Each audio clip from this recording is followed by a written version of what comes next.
এতিয়া ভাৰত চৰকাৰে সীমান্তৰ কাটাতাৰৰ মেইন সমস্যাটো আছিল কি we share 1600 kilometres of boundary 1600 kilometre যেতিয়া অসম আন্দোলন হল আমি একৰ্ড কৰিলো আমি কলো অসম বাংলাদেশৰ কাটাতাৰ হ'ব লাগে কংগ্ৰেছেও সেই সময়ত অসম বাংলাদেশৰ কাটাতাৰ বনালে কিন্তু আমি কোনো চিন্তা নকৰিলো যে কাটাতাৰ বেৰাটো মেঘালয়টো হ'ব লাগিব কাটাতাৰ ত্ৰিপুৰাটো হ'ব লাগিব কাটাতাৰ পশ্চিম বংগটো হ'ব লাগিব যদি এইটো নহয় মই কাছাদি নুখুমাম মই ডাউকি দি খুমাম সো আমি কেতিয়াবা মই অসম একৰ্ডৰ ওপৰতো কওঁ যে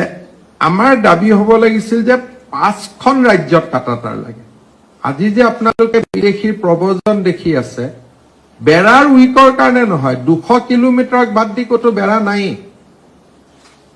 out of 1600 kilometres of border ত্ৰিপুৰাত বেৰা নাই এতিয়া বনাই আছে হাফ ডান মেঘালয়ত বেৰা নাছিলে এতিয়া 90% কমপ্লিট হল অসমত বেৰা আছিলে যি কোনো প্ৰকাৰ কিবা এটা আছিলে এটলিষ্ট আৰু বেংগলত 800 কিলোমিটাৰ খোলা আছিল এটা আপোনালোকে মোক কওক যে যদি শিলিগুৰিত খোলা থাকে আৰু মানকাছাৰত বন্ধ থাকে তাৰ মিনিং কি আছে আজি ইমান দিনে অসমৰ মানুহৰ পৰা ডিমাণ্ডে নগল যে এন্টায়াৰ বৰ্ডাৰ অসম বৰ্ডাৰ নহয় আমি এটা মানসিকভাৱে ভাবি আছিলো যে অসমৰ বৰ্ডাৰ হলে অসমত নুখুমাব কিন্তু মেঘালয় তোমালেওতো অসমতে আহিব so these wear historical mistake আমাৰ ডিমাণ্ড হ'ব লাগিছিল during the Assam accord that entire 1600 kilometre should be constructed কিন্তু আজি ডিউৰিং দ্য কংগ্ৰেছ ৰিজিম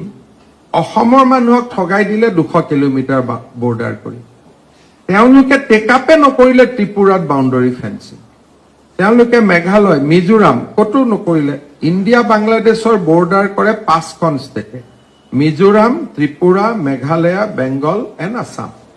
অসমত আছিলে বাকিত নাছিলে কাৰণে আমি এই ফ্ল'টো ধৰিব পৰা নাছিলো এতিয়া মেঘালয়ত 90% কমপ্লিট হল ত্ৰিপুৰাত 60% কমপ্লিট হৈছে মিজোৰামতো কাম চলি আছে আৰু এতিয়া বেংগলতো টেক আপ কৰিছে গতিকে 85ৰ একৰ্ডখন আহি 2025হে কামত আৰম্ভ হৈছে সেইকাৰণে আমি বাংলাদেশী মুভমেণ্টটো কেতিয়াও ষ্টপ কৰিব পৰা নাছিলো মানসিকভাৱে আমি ভাবি আছিলো যে কাটাতাৰ বেৰা হৈছে BSF আছে কিন্তু সীমাটো মুকলি হৈ আছিল আৰু সীমা বুলি ক'লে অকল অসমৰ সীমাটোতো নুবুজে আমাৰ নেক্সট ডৰৰ সীমাটো হ'ব লাগিব সেইকাৰণে এতিয়া আৰু কিছুমান কাম হৈছে এটা ডেমোগ্ৰাফিক পৰিৱৰ্তনৰ ওপৰত ভাৰত চৰকাৰে এটা কমিটি কৰিছে আৰু মই ভাবো যে সীমান্ত ডিষ্ট্ৰিক্টৰ ডেমোগ্ৰাফিৰ ওপৰত ভাৰত চৰকাৰে এটা বহুত বেছি প্ৰভাৱী কাম কৰিবৰ কাৰণে গৈ আছে